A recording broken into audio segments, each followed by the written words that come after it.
Bon,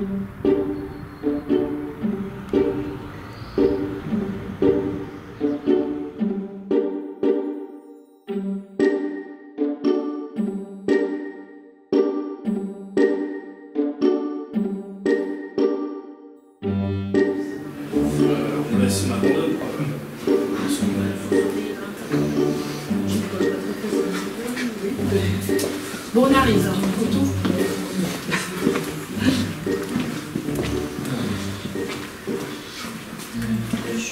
Voilà, donc choucroute de chou rouge aux pommes, pour vous montrer qu'on peut mettre des pommes, qu'on peut mettre des fruits.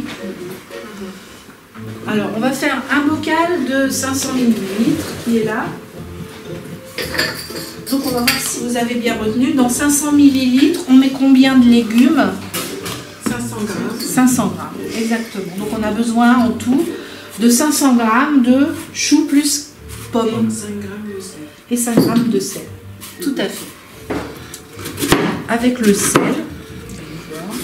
En fonction de l'épaisseur, de la taille, on va avoir une fermentation qui va plus ou moins vite. Alors oui, c'est différent. Alors plus c'est fin, plus ça va vite. Ouais. Et plus c'est gros, moins ça va vite. Alors je m'appelle Marie-Claire Frédéric, spécialiste dans les aliments fermentés. Alors mon parcours il est tout à fait en zigzag et très bizarre. J'ai fait des études en histoire de l'art. Ensuite j'ai travaillé un peu dans l'édition. Puis je suis devenue journaliste culinaire. Et c'est en étudiant en fait l'histoire et la géographie des aliments, parce que ça m'intéresse beaucoup, que je me suis rendu compte que les aliments fermentés avaient une place à part parmi tous les aliments que nous pouvons consommer. Et que ces aliments, ce qui m'a frappé, c'est plusieurs choses. Premièrement, ils sont très anciens. Deuxièmement, ils sont répandus absolument partout sur la planète. C'est-à-dire qu'il n'y a pas une seule culture culinaire qui n'a pas d'aliments fermentés. Il y en a absolument partout. Et enfin, c'est partout considéré comme, je dirais, l'aristocratie de l'alimentation. Partout, c'est considéré comme ce qu'on a de meilleur. Par exemple, en France, dans notre gastronomie, qu'est-ce qu'on met au pinacle? C'est nos grands vins, c'est les fromages, la baguette de pain, voilà, tout ça c'est fermenté. Vous allez en Allemagne, ça va être la charcuterie, le pain noir, les harengs de la Baltique, la bière, tout ça c'est fermenté. Vous allez au Japon, il y a le miso, la sauce soja, tout ça c'est fermenté. Voilà, je vais pas faire le tour du monde parce qu'on en a pour des heures, mais c'est ça qui m'a frappée. Et de plus, autre chose, c'est que ce sont des aliments identitaires. On s'identifie à cette alimentation fermentée qui représente un peu notre pays natal. Il paraît que les Japonais, quand ils voyagent, ils emportent toujours dans leur valise des petits flacons de sauce soja. Alors j'ai demandé à un Japonais pour savoir si cette légende était vraie et il me l'a confirmé. Il m'a dit oui, c'est vrai. Et un Français qui est exilé à l'étranger, à quoi il rêve? Il rêve d'un saucisson, ou il rêve du pain, enfin de choses fermentées. Voilà. Donc l'aliment fermenté, c'est quelque chose qui est identitaire, qui est considéré comme le meilleur et qui est répandu partout. Voilà. Ça, c'est fascinant déjà.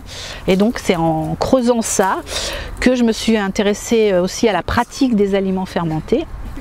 Et donc j'ai commencé à en faire, enfin déjà je faisais depuis très longtemps, je faisais des yaourts, je faisais du pain, mais je me suis mise à faire des choses un peu plus originales, comme faire de la choucroute, des légumes fermentés, faire du miso, des choses comme ça, du tempeh aussi, j'ai essayé ça. En fait je me suis prise au jeu et j'ai appris et puis maintenant ce que j'ai envie c'est de retransmettre, de répandre les graines, de répandre les ferments. Et vous attendez encore à peu près 5 à 7 jours et vous allez les goûter. Ah, c'est rapide. Oui, c'est très rapide. Et goûtez-les et là c'est extra. Est-ce que quand j'en ai fait, ça a débordouillé? C'est normal? Oui, c'est normal. C'est normal. Donc il faut le mettre dans un endroit où... Il faut le mettre plutôt sur une assiette, sur un plateau, d'accord. Sur quelque chose. Parce que la fermentation fait augmenter le volume, donc ça monte et puis ça peut déborder. Ouais, si on a trop rempli, ça déborde. C'est pour ça qu'on remplit toujours un petit peu en dessous du haut. Et la languette, pas dans la charnière. Ah oui, Un aliment fermenté, tout simplement, c'est un aliment qui a été transformé par des micro-organismes. Donc des petits êtres invisibles à l'œil nu qui vont fabriquer des enzymes. Et les enzymes vont transformer l'aliment, donc transformer son goût, transformer sa structure, sa texture. Ça va faire aussi qu'il va se conserver très longtemps, etc. Donc c'est un processus naturel, entre guillemets, parce que les micro-organismes sont dans la nature, hein, et ça se passe tout seul. Mais on a quand même besoin de la main de l'homme pour le faire, c'est-à-dire pour l'orienter dans le bon sens. Sinon ça se passerait tout seul, mais si on laisse faire les choses toutes seules, ça aboutit pas forcément à quelque chose de bon au goût ou de bon pour la conservation. Ça finit par pourrir au bout d'un moment. Donc l'homme doit orienter le processus pour qu'il se déroule dans de bonnes conditions. Donc en gros, l'acidité qui est idéale pour pouvoir mouler, c'est entre 4,30 et 4,40. De pH. De pH, oui. Et là, on est à 4,40. On est bon. Okay.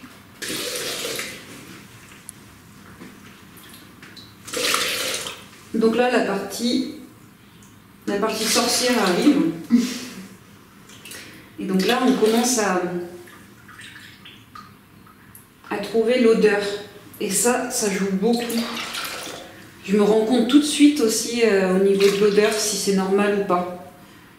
Je vais en garder pour en mettre dans le lait que j'ai récupéré ce matin. Puis je me dis que c'est toujours... voilà, des fois ça peut me servir... je vais le conserver. Si jamais le lait de demain ne sera pas assez acidifié et que le petit lait ne me conviendra pas, eh ben, je pourrais repiocher dans du petit lait qui me convenait du début, quoi. Donc là, ben, je vais essayer de mettre à peu près 2 litres ici. Voilà, je pense qu'on est bien. Les différentes vertus des aliments fermentés, il y en a beaucoup. D'abord, ça permet à l'aliment de se conserver. Mais de se conserver pendant des durées très très longues. Par exemple, un bol de lait, quand il est trait du mammifère, de l'animal, si on a un frigo, on va dire on peut le conserver 1 semaine. Le lait, une fois qu'il est fermenté en fromage, il peut se conserver plusieurs années. Vous avez les vieux comtés qui ont 18 mois ou les parmesans de 36 mois d'affinage. Voilà, ça se conserve sur plusieurs années. C'est pareil pour un légume, un chou, vous le conservez 2 semaines dans votre frigo. Une choucroute, elle est encore bonne plusieurs années après sa préparation. Donc c'est très important, surtout dans le passé, quand on avait besoin vraiment de conserver des aliments pour la mauvaise saison. Ensuite, ça a des vertus pour la santé. Ça améliore les qualités nutritionnelles de l'aliment. C'est-à-dire que ça va fabriquer des vitamines, ça va rendre des minéraux, des nutriments beaucoup mieux disponibles par notre corps. Ça va aussi assainir les aliments, c'est-à-dire que ça va éliminer soit des substances indésirables ou voire même des substances toxiques. Alors parmi les substances indésirables, par exemple, il y a plein de gens, vous savez, qui sont intolérants au lactose. Or, quand le lait est transformé en fromage par la fermentation, le lactose est éliminé. C'est pareil dans le pain au levain, la fermentation du pain au levain va éliminer l'acide phytique qui est présent dans la farine de céréales, et l'acide phytique, il va nous empêcher d'assimiler des minéraux comme le calcium, le fer, le magnésium, etc. Donc la fermentation au levain annule cet inconvénient. Ça peut aussi éliminer carrément des toxiques. Je pense par exemple au manioc qui contient des substances cyanogènes. On ne peut pas le consommer cru, du moins certaines variétés. On peut le consommer soit fermenté ou alors il faut le faire cuire très très longtemps. Et la fermentation donc élimine ces poisons de la substance. Et d'autre part, ça va aussi l'assainir microbiologiquement parlant. La plupart des aliments fermentés, on ne peut pas trouver de bactéries pathogènes parce que les bactéries qui fabriquent la fermentation vont en fait empêcher les pathogènes de survivre dans le produit. Très souvent, ça produit de l'acidité. Ça produit notamment de l'acide lactique, et l'acide lactique c'est un puissant antiseptique. Alors non seulement ça va assainir l'aliment, mais en plus quand on va ingérer ce produit, l'acide lactique il va aussi aller dans nos intestins pour assainir nos intestins aussi d'éventuels pathogènes qui peuvent se trouver là. Voilà, donc ça a énormément d'avantages. Il y en a d'autres aussi, le fait que ça rende les aliments plus digestes, notamment les légumes crus contiennent des fibres donc qui peuvent être indigestes, et une fois que c'est fermenté, eh ben, les fibres sont devenues tout à fait assimilables par notre corps. Donc, un peu avancé. Il y a toujours un produit animal. Alors si vous êtes vegan, vous pouvez remplacer par de la sauce soja, mais toujours un produit protéiné. C'est comme un compost, toujours une part animale. C'est vrai, exactement. C'est vrai, comme tu dis. Alors, un compost, toujours une part animale. Alors on peut utiliser aussi des petites crevettes séchées. Ah oui. Ce que les Coréens font, des toutes petites crevettes séchées. Oui. Voilà. Et nous là, on va prendre du Nuokmam. Autre avantage, c'est que ces aliments-là, on n'a pas besoin d'énergie pour les fabriquer. On n'a pas besoin d'électricité pour entretenir un congélateur ou un réfrigérateur, ni pour faire stériliser des conserves. Ça va se conserver tout seul, sans énergie, absolument. La seule énergie, enfin, entre guillemets, c'est le temps. Il faut juste laisser le temps faire les choses et voilà. Donc avec nos préoccupations actuelles d'économie d'énergie, je pense que ça tombe à pic justement, et c'est tout à fait bien. Et ça permet donc de ne pas gaspiller non plus l'alimentation, puisque le fait qu'elle se conserve longtemps. Donc c'est tout à fait dans les préoccupations actuelles que nous avons maintenant.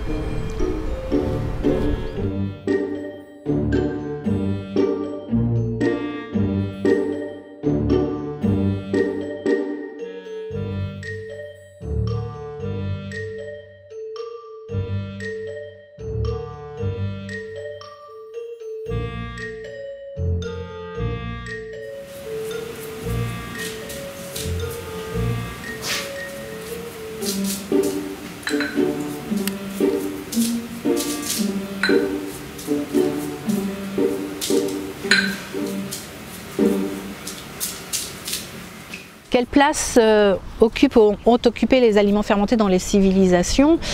Ça a occupé vraiment de grandes places. Déjà, bon, comme je l'ai dit, ça permettait d'avoir de la nourriture pour l'hiver, pour la mauvaise saison. Ça permettait d'avoir aussi une nourriture qui est encore plus nourrissante, encore plus bénéfique nutritionnellement parlant. Donc ça a permis déjà à des civilisations de subsister lors de périodes difficiles, je sais pas, des périodes de pénurie, d'épidémie, de guerre, de tout ce qu'on veut. Donc ça a permis aux gens d'avoir à manger dans ces moments-là et d'avoir à manger une nourriture de qualité. Donc c'est très important. Je pense que l'aliment fermenté a permis à l'être humain de survivre justement dans la préhistoire à des moments vraiment compliqués. Ensuite, les civilisations ont intégré ces aliments, par exemple dans les religions. Il y a plein de religions où l'aliment fermenté c'est une offrande aux dieux, parce que comme c'est ce qu'on a de meilleur, ce qu'on offre aux dieux, c'est ce qu'on a de meilleur en général. Bon, dans la religion chrétienne, les aliments phares, c'est le pain et le vin, c'est des aliments fermentés. Mais dans d'autres civilisations du monde, c'est pareil. En Amérique du Sud, c'était le cacao qui était fermenté, qui était une boisson fermentée et qu'on offrait aussi aux dieux. En Asie, c'est le vin de riz, etc. Enfin, partout, il y a ce côté un petit peu sanctuarisé, disons, de l'aliment fermenté. Et aussi dans le passé, dans les civilisations égyptiennes, mésopotamiennes, c'est la même chose. Donc je pense que l'aliment fermenté a accompagné les civilisations et c'était quelque chose d'important.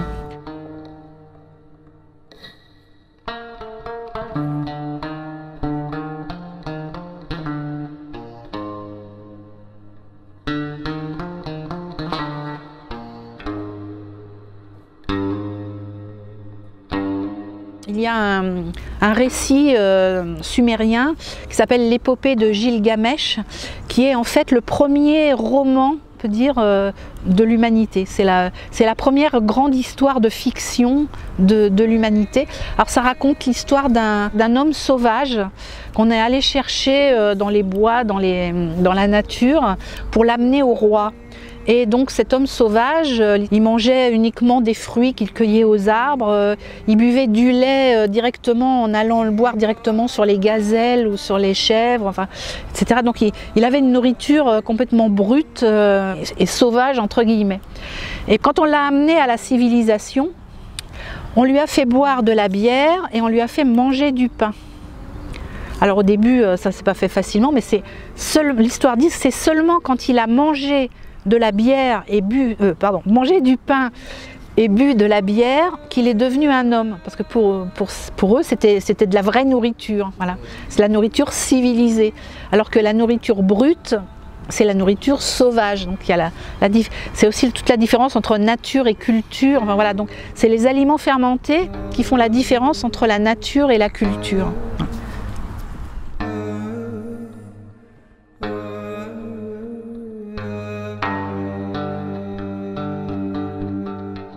Le désir de pain et de bière qui a amené l'homme à l'agriculture. C'est un peu débattu chez les spécialistes, les scientifiques. Il y en a certains qui disent qu'on a inventé l'agriculture pour faire du pain, d'autres pour faire de la bière. Et il est vraisemblable qu'on ait inventé l'agriculture en fait pour faire de la bière, c'est-à-dire pour boire une boisson alcoolisée et pas pour manger.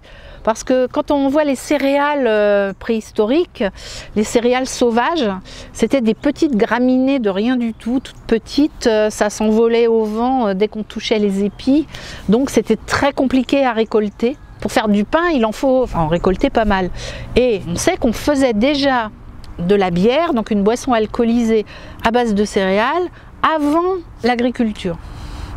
Donc voilà, c'est débattu, mais c'est intéressant. Et pour le vin, c'est pareil. On a commencé à faire du vin avant d'avoir domestiqué la vigne. En fait, on a domestiqué la vigne parce qu'on voulait faire de plus grosses quantités de vin. On a commencé par boire du vin, on a trouvé ça bon, qu'on a inventé la viticulture. Et pour l'élevage aussi d'ailleurs, pour l'élevage des animaux, on a commencé à consommer du lait et des produits laitiers, des fromages, avant d'avoir inventé l'élevage des animaux.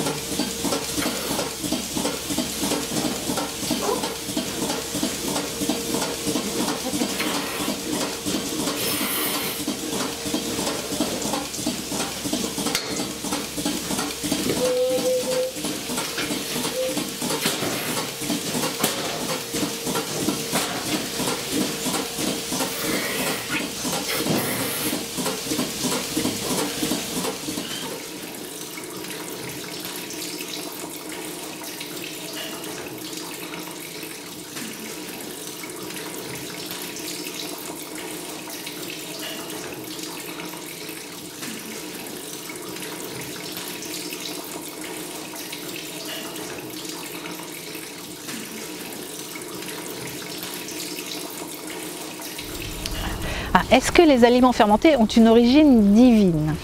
Alors, autrefois, on pensait que oui. Aujourd'hui, bon, on sait que non. Mais autrefois, on pensait qu'ils avaient une origine divine. Parce que une nourriture qui se transformait, on ne savait pas comment elle se transformait. Parce qu'on ne connaissait pas l'existence des micro-organismes. C'est Pasteur qui, au 19e siècle, donc vers 1850, a découvert que les fermentations, que ce soit le vin, le pain, la bière, etc., étaient causées par des micro-organismes. Donc, pendant des milliers d'années, on a fait des fermentations sans connaître l'existence des micro-organismes. Alors, un aliment, ça se transformait en une manière qui était bénéfique. On ne savait pas comment, donc ça pouvait être que divin. Voilà, c'est comme ça, on expliquait ça comme ça. D'où toutes les superstitions qui se sont greffées autour de la fabrication et même de la consommation des aliments fermentés. Par exemple, pour le vin, il y a plein de superstitions. Par exemple, on disait qu'une femme qui a ses règles ne devait surtout pas approcher des cuves de fermentation ni des chais là où on gardait le vin parce que ça pouvait faire tourner le vin, enfin, etc. Il y a plein comme ça de superstitions autour des aliments fermentés. Le fait aussi que ce soit une origine divine faisait qu'on gardait les modes de préparation absolument identiques et ça se répétait comme ça de père en fils, etc. Parce qu'on ne pouvait pas changer, parce que si on changeait le processus, on ne savait pas le résultat que ça donnerait, donc on gardait tout absolument intact. Et il y avait parfois des préceptes qui nous paraissent bizarres. Je pense en Chine, il y a un manuscrit ancien qui explique que pour faire certaines fermentations, alors il y a des choses qui nous semblent logiques. Par exemple, il fallait mettre un habit propre, il fallait se laver, il fallait être pur en quelque sorte, mais il fallait aussi tourner autour de la préparation dans le sens des aiguilles, dans le sens plutôt de la révolution du soleil, etc. Donc il y a des choses un peu étranges, mais parmi toutes ces choses, il y a aussi des choses qui sont logiques. Et dans cet ensemble-là, bon, ça montre que les hommes considéraient ces aliments comme d'origine divine, oui. Alors aujourd'hui, on sait que c'est causé par les micro-organismes, mais c'est pas pour ça qu'on a plus de maîtrise sur le processus. Enfin, on a quand même une certaine maîtrise sur le processus, parce qu'on comprend qu'il faut une certaine température, la durée, les conditions, etc. Mais parfois, on comprend pas, il se passe quelque chose et on essaye d'analyser après ce qui s'est passé quand ça tourne mal, ou parfois au contraire, on réussit très bien. Ah, c'est formidable, c'est très très bon. On essaie de le reproduire, mais ça marche pas la deuxième fois, ça va pas marcher comme on veut, ça va faire quelque chose de différent. Alors ce qui fait que ce petit côté là, aléatoire et un peu mystérieux, voilà, ça fait que on peut encore peut-être penser que c'est aussi d'origine extraterrestre, que je sais pas, enfin d'origine, disons inconnue, le fait que ce soit, voilà, qu'il y ait beaucoup d'inconnus dedans. Et c'est ça justement qui est intéressant, je trouve. En fait, les micro-organismes étant invisibles, c'est un peu, oui, la matérialisation de quelque chose qui nous dépasse et qu'on ne peut pas expliquer.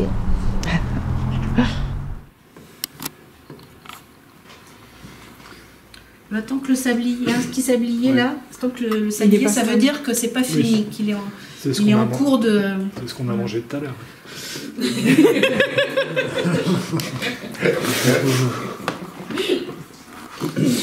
On a passé on est en dessous de 4, donc déjà on sait qu'on est pas mal.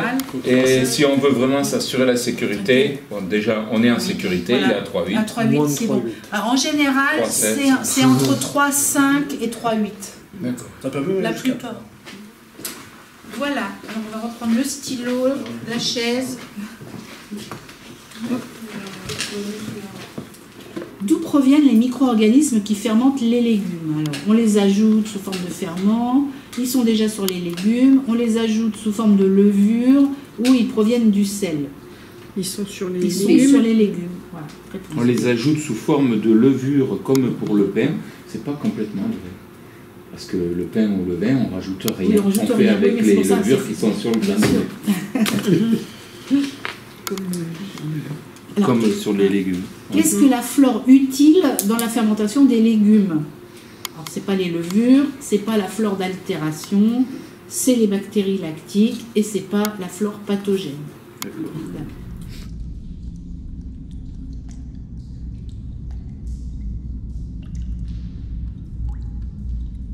L'aliment fermenté, il est lié à un terroir, forcément. Par exemple, on ne peut pas faire du roquefort à Tokyo. Même si on prend le pénicillium, même si on prend du lait de brebis, ça ne fera pas la même chose, évidemment. Pareil pour tout, hein. Je prends l'exemple du roquefort, mais ce n'est pas le seul. Et ça, c'est lié à l'endroit où est fabriqué l'aliment. La microbiologie d'un endroit n'est pas la même que celle d'un autre endroit. Bon, il y a tout un tas de conditions. Il y a un microbiote qui est lié donc à chaque endroit, parce que bon, la météorologie n'est pas pareille, le climat n'est pas le même, les températures, la nature du sol, enfin, etc. Il y a plein de paramètres connus et inconnus qui fait que le terroir est lié à la fermentation, dans le sens aussi où la fermentation, elle exprime le terroir. La fermentation, elle va renforcer les différences entre deux terroirs. Mais le nom de terroir, ça peut être à une échelle petite, hein. Par exemple, un boulanger, il a un terroir dans son fournil. Un boulanger qui fait du pain au levain, son fournil est lui-même un terroir, parce que admettons que le boulanger prête son levain à un confrère qui est dans la même ville mais un peu plus loin, et ben le confrère il va faire le pain avec le même levain, mais ça va être différent. Le levain il va s'adapter aussi à l'endroit et ça va donner autre chose. Moi j'habite dans une région de fromage de chèvre, il y a plein de fermes dans les villages qui font du fromage de chèvre, donc c'est la même matière première, le climat est à peu près le même, parce que bon, les villages sont peut-être éloignés de 10-20 km, hein, il n'y a pas tellement de différence au point de vue climat, au point de vue température et tout ça, mais chaque ferme produit un fromage qui est différent de celle de sa voisine, donc c'est assez flagrant que je trouve l'effet terroir relatif avec la fermentation. Donc là, ouais, il y en a un petit peu, tu vois, ça c'est ce qu'on appelle le poil de chat. Là. Juste là, ouais. La moisissure grise, c'est le mucor en vrai. Hein. 16 mars. Et donc les plus jeunes sont en haut, ça c'est celui de la semaine dernière. Et ensuite on a ceux qui sont les plus vieux sont en bas. Et donc là on voit qu'il y a d'autres choses qui se sont développées. Ce qui est gris là, ça c'est du mucor. Ensuite, il y a eu d'autres choses qui se sont développées comme du bleu, comme d'autres moisissures que je ne connais pas. Il y a également quelques cirons, c'est des acariens qui grignotent la croûte. D'accord. Et tout ça, ben, moi j'essaye de les laisser faire. Il y en a qui frottent, comme je disais tout à l'heure, il y en a qui frottent la croûte soit avec une brosse, soit avec une morge, de l'eau salée. Et donc, ils retournent et ils frottent les tomes comme ça fait des croûtes ce qu'on appelle des croûtes lavées. Et ça fait une tome qui est très lisse, qui peut être de différentes couleurs, orangée, voilà. Moi, je décide de tout laisser faire et je frotte par contre à la main, à sec, et je retourne.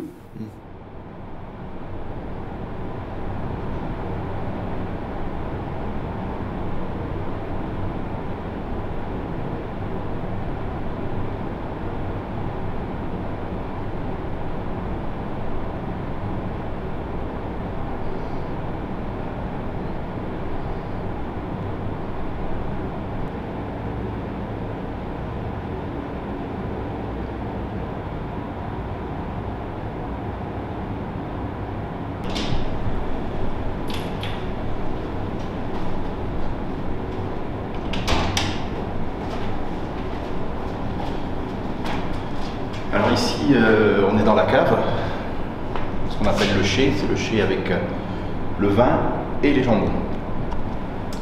Alors pourquoi on a mis les jambons, plutôt pourquoi on a mis le vin avec les jambons? On a mis ça ensemble parce que les deux c'est de la fermentation. De 2012-2013, on a fait des essais chez plusieurs vignerons, parce que j'avais l'intuition que l'affinage du jambon, il allait changer suivant les caves dans lesquelles on allait être. Et donc on a fait des affinages de jambon dans une dizaine de caves de vignerons dans toute la France. En Champagne chez Célos, Provence chez Lois d'Urbac, à Bordeaux, à Saumur chez Thierry Germain, ici dans le sud-ouest aussi, à Cahors. Et on s'est rendu compte que les jambons étaient tous différents en fait, que l'affinage était différent. Et que le goût était différent. Et donc ici on a construit cette cave, tout en pierre, en essayant de faire un mix de tout ça en fait. Voilà. C'est un endroit qui a de l'humidité, mais quand même une forme de ventilation, une aération, et qui est propice au jambon et au vin. Alors est-ce que les levures du jambon et celles du vin sont les mêmes? Non. Mais l'ambiance dans laquelle c'est la même. Et donc ça me permet d'avoir un lieu où on a les deux, puisque nous on a une petite production de jambon et une petite production de vin. On n'a pas besoin de lieux très très grands. Et donc on peut faire partie de l'élevage comme ça, conjointement.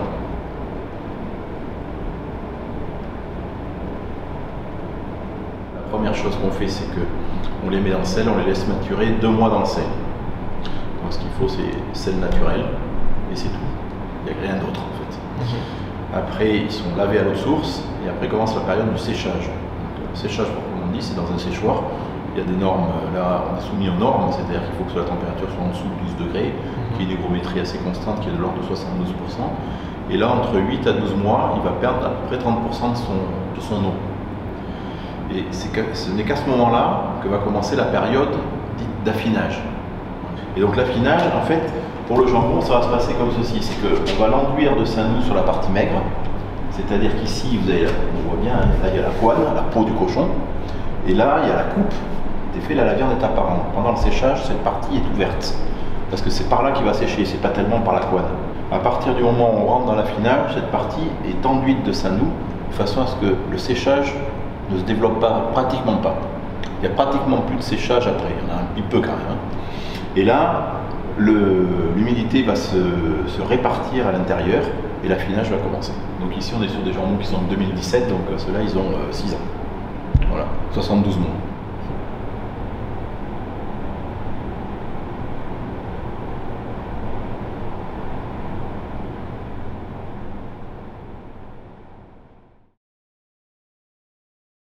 Rapport d'inspection, données environnementales, arrêtés préfectoraux. Nous avons ainsi établi cette carte inédite. Selon nos calculs, 38 usines sur les 60 que nous avons identifiées en France ont pollué les cours d'eau ou n'ont pas respecté les normes environnementales. Comment expliquer un tel résultat? Que font les pouvoirs publics censés contrôler ces usines? Ce matin, en approchant de la sèche, la première chose qui vous saute au visage, ou plutôt au nez, c'est l'odeur que dégage le cours d'eau. À la surface flottent des poissons en putréfaction par milliers. Il y a 10 jours, les rejets de l'usine Lactalis de Retier dans la rivière privaient l'eau de son oxygène.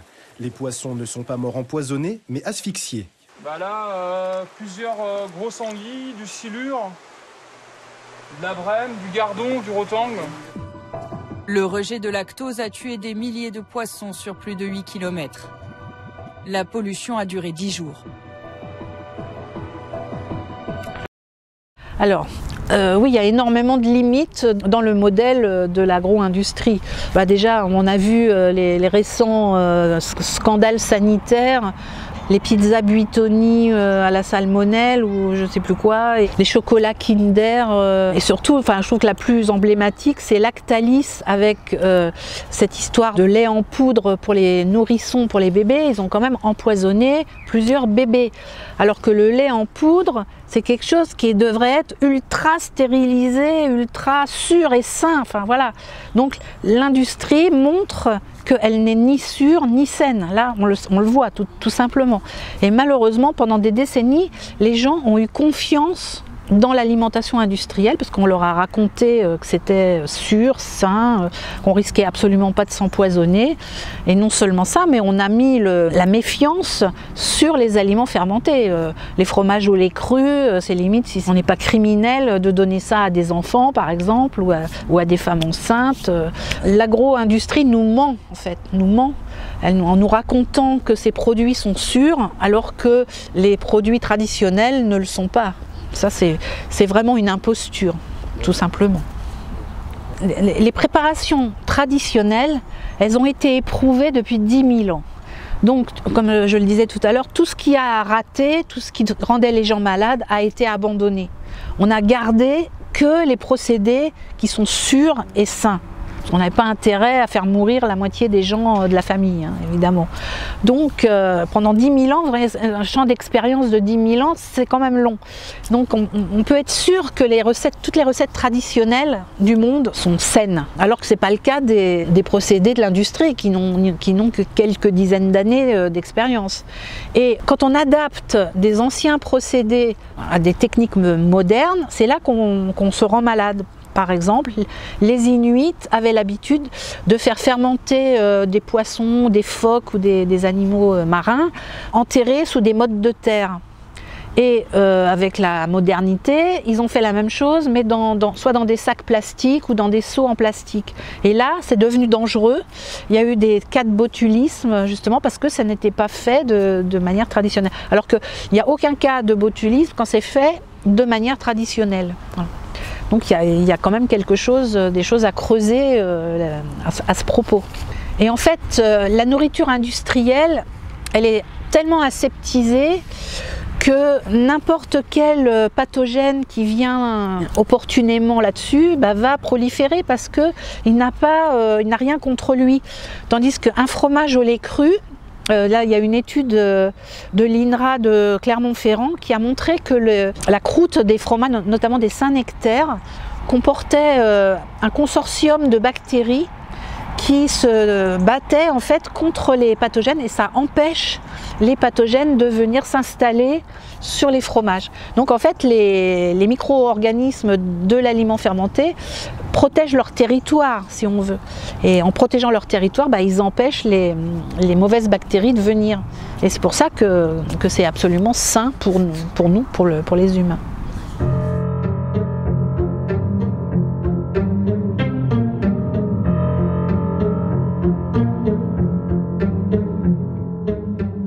Pourquoi a-t-on tant peur des microbes?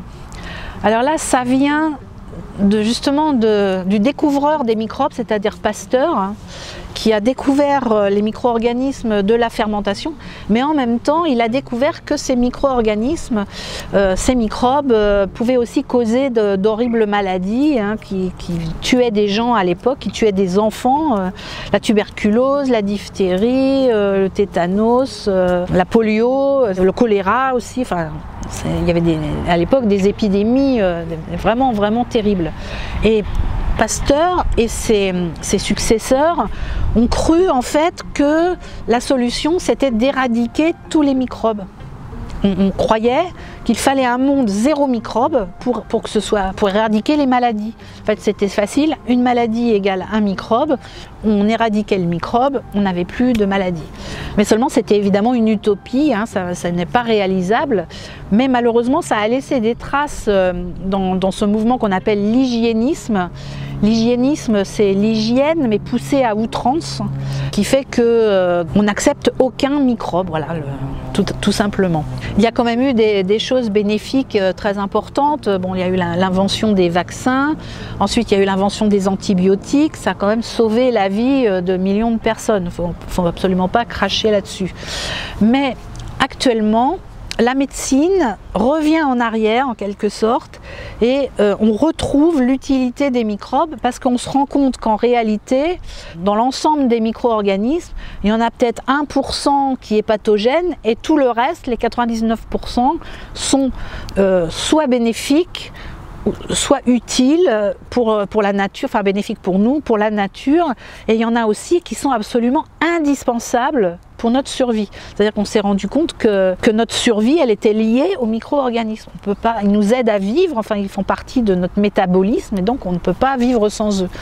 C'est la raison pour laquelle, quand on veut promouvoir les aliments fermentés qui sont fabriqués par des microbes, eh bien, on doit faire beaucoup de pédagogie, on doit bien expliquer aux gens ce que c'est, pourquoi il ne faut pas en avoir peur, et pourquoi il ne faut pas écouter les publicités qui nous vantent des produits qui éradiquent 99,9% des microbes, parce que les 0,001% qui restent, eh bien, c'est ceux qu'on a sélectionnés pour être les plus virulents, pour résister à tout.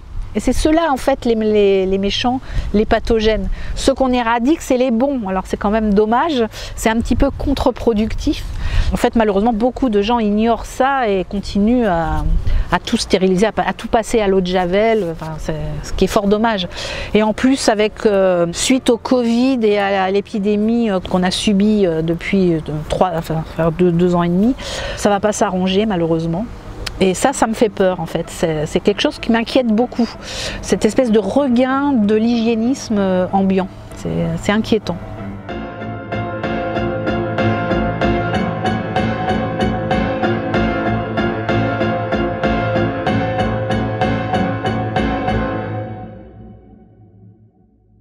L'hygiénisme et le puritanisme, ça va ensemble. En fait, l'hygiénisme, ça a été promu par des puritains, fin 19e, début 20e, notamment des puritains anglo-saxons, et aussi l'hygiénisme dans l'alimentation. Il fallait manger que des choses pures pour être en bonne santé, tout ce qui est souillé, soit par des miasmes, des microbes, enfin, etc., c'est très mauvais.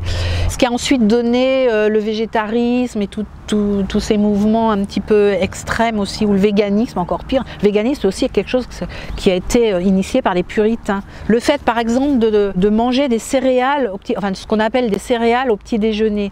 Ça, c'est aussi quelque chose qui a été initié par des puritains.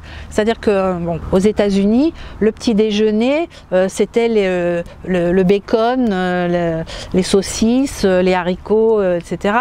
Ça, c'était considéré comme mauvais parce que c'était gras, c'était impur, enfin une nourriture impure.